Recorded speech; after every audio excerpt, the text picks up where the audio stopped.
महिला पोलीस अधिकाऱ्यांचा विनयभंग झाल्याची घटना जी आहे ती समोर आली आहे. त्याचे वर्दी काढून वर्दीवर हात घालण्यात आला आणि त्यांचा विनयभंग. हे पहा, पोलिसावर ज्यांनी कोणी हात टाकला असेल त्याच्यावर कारवाई व्हावी याच्याविषयी वेगळं मत कोणाचं असायचं कारण नाही. शेवटी पोलिसांच्या वर्दीचा सन्मान सगळ्यांनीच केला पाहिजे या भूमिकेचा आम्ही आहोत. त्यामुळे ज्यांनी कोणी पोलिसांच्या वर्दीवर हात घातला असेल त्यांच्यावर कारवाई व्हावी. सर, नागपूरच्या घटनेसंदर्भात मुख्यमंत्र्यांनी केलेलं निवेदन आणि पोलिसांनी दिलेली माहिती यामध्ये काही तफावत जाणवते? तफावतच आहे, कारण जे प्रत्यक्षदर्शी सांगतात ते वेगळं आहे, मुख्यमंत्री सांगतात ते वेगळं आहे आणि पोलीस सांगतात हे वेगळं आहे.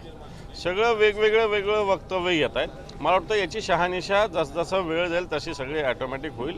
परंतु तिघांच्या प्रत्यक्ष जनता, प्रत्यक्ष तिथलेच पोलीस आणि प्रत्यक्ष आता जे मुख्यमंत्र्यांनी विधानसभेत केलेलं वक्तव्य याचं कोऑर्डिनेशन करायला गेलं तर प्रत्येक याच्यामध्ये काही ना काही गॅप निश्चित आहे.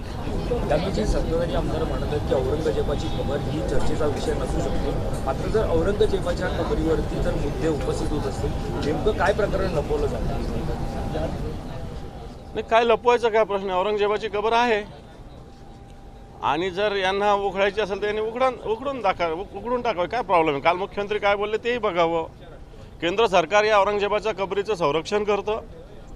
केंद्र सरकारचे जवळपास 6.5 लाख रुपये औरंगजेबाच्या कबरीच्या संरक्षणासाठी आलेले आहेत. सिंधुदुर्गच्या छत्रपती शिवाजी महाराजांच्या पुतळ्याच्या देखभालीसाठी 250 रुपये येतात आणि औरंगजेबाच्या कबरीसाठी 6-6.5 लाख रुपये येतात. सरकार कोणाचं आहे? मग तर या सगळ्या गोष्टी बघितल्या पाहिजे. केंद्रात सरकार तुमचं, राज्यात तुमचं सरकार आहे, तर जे करायचं ते करा ना. बाकी तर करतातच, तुम्ही तर हे करा. तुम्हाला कोणी थांबलं, पण वातावरण का खराब करताय हा आमचा मत आहे. मुद्दा असा आहे की अर्थसंकल्पीय अधिवेशन सुरू आहे, मात्र चर्चा केवळ ही औरंगजेबाच्या कबरीची, इतर प्रश्न याच्यामध्ये दिसत नाहीत. मला असं वाटतं तुमच्या प्रश्नात हे सगळं उत्तर दडलेलं आहे. इतर प्रश्नावर चर्चा होऊ नये, राज्याच्या आर्थिक स्थितीवर चर्चा होऊ नये, बेरोजगारीवर चर्चा होऊ नये, महिलांवर होणाऱ्या अत्याचारावर चर्चा होऊ नये. मंत्री असतील, सत्ताधारी पक्षाचे मंत्री असतील, आमदार असतील, यांच्या ज्या पद्धतीनं वागणूक आहे, एक मंत्री महिलांना व्हॉट्सअपवर फोटो काय पाठवतो, एक मंत्री जागा काय बळकवतो, एक मंत्र्यावर कोर्टाचा स्ट्रिक्चर्स काय पास होतात आणि ह्या सगळ्या गोष्टीपासून दूर लोकांना नेण्यासाठी मला असं वाटतं असे मुद्दे काढले जातात. सर, लोकसभा विधानसभेला ज्या पद्धतीने अयोध्या राम मंदिराचा मुद्दा भाजप आरएसएसने केला होता, आता पुढच्या निवडणुकीचा अजेंडा औरंगजेब कबरीच्या निमित्ताने बनवला जातो. बरोबर आहे. काय चूक बोलले बाळासाहेब आंबेडकर? एकदम बरोबर बोललेले आहे. यांना निवडणुकांची चिंता आहे, बाकी जनतेची चिंता यांना बिलकुल नाही. सगळ्या राज्यामध्ये वेगवेगळ्या पद्धतीनं वातावरण खराब करण्याचं काम भारतीय जनता पार्टी करते. दंगली घडवण्याचं काम भारतीय जनता पार्टी. हिंदूंचं नुकसान झालं, मुस्लिमांचं नुकसान झालं, याला पूर्णपणे जबाबदार भारतीय जनता पार्टी आणि त्यांचं सरकार आहे. सर, यात आज सामनाचा एक मुद्दा आहे. सामनात आज आपण जर पाहिलं संपादकीयमध्ये म्हटलं आहे की औरंग्यात तोच आणि हाच भाजपचा नवा शिवाजी. कसं औरंग्यात तोच आणि भाजपचा नवा शिवाजी? नाही, बरोबर आहे. एकीकडं प्रशांत कोरटकर छत्रपती शिवाजी महाराजांचा अपमान करतात, त्याला तो कोणाचा कार्यकर्ता आहे? एकीकडं राहुल सोलापूरकर छत्रपती शिवरायांच्या पराक्रमाविषयी बोलतो, त्याला संरक्षण कोण देतं? अबू हजमी औरंगजेबाचं त्याने गुणगान केलं, त्याला जेलमध्ये टाकू म्हटले होते मुख्यमंत्री, त्याला जेलमध्ये टाकलं का? याचाच अर्थ तुम्हाला फक्त राजकारण करायचं आहे या नावावर. आणि म्हणून हे सामनातून लिहिलेलं आहे, योग्य लिहिलेलं सामनातून. एकीकडं नरेंद्र मोदी हे आधीच्या जन्मात शिवाजी होते. हा खासदार कोण? हरामखोर. हा हरामखोर बोलेल मी त्याला. हा छत्रपती शिवाजी महाराजाचं नाव घेऊन नरेंद्र मोदी उद्या म्हणाला, नरेंद्र मोदी छत्रपती शिवाजी महाराज म्हणाला. आणि हे भारतीय जनता पार्टी सेट करण्याचा प्रयत्न करते की येणाऱ्या काळात हिंदुत्व कोणी, भगवा कोणी, तर नरेंद्र मोदी असं म्हणायला मागे पुढे पडणार नाही. म्हणून ही हरामखोराची औलाद आहे. ही मला असं वाटतं यांना हिंदुत्वाचा, छत्रपती शिवरायाचा विचार ठेवायचा नाही आहे. यांना असं दाखवायचं की येणार काळात हे देश हा भारत, हा हिंदुस्थान फक्त आम्हीच बनवलेला आहे, छत्रपती शिवरायांचा इथं कुठं रोल नाही. आणि म्हणून एक औरंगजेबाचं आपोआप निशाण मिटवलं की आपोआप शिवाजी महाराजांना वेळ लागणार नाही, अशी त्यांची मनोवृत्ती असावी.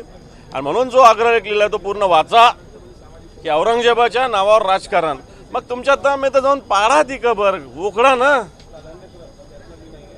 घोषणा का करता? सरकार तुमचं आहे. घेऊन जा पोलिसांना सोबत, फावडे घेऊन जा, कुदळी घेऊन जा, टिकाव घेऊन जा ना. आहे का जायची हिंमत तिकडे? सर एक शेवटचा प्रश्न आहे. सर शेवटचे 6 दिवस उरलेले आहेत अधिवेशनाचे, तरीही सभागृहात विरोधी पक्ष नेता कोण अद्याप याचं उत्तर किंवा अद्याप घोषणा जी आहे ती झालेली नाही. मला असं वाटतं ते तुम्ही विधानसभेच्या अध्यक्षांना विचारा.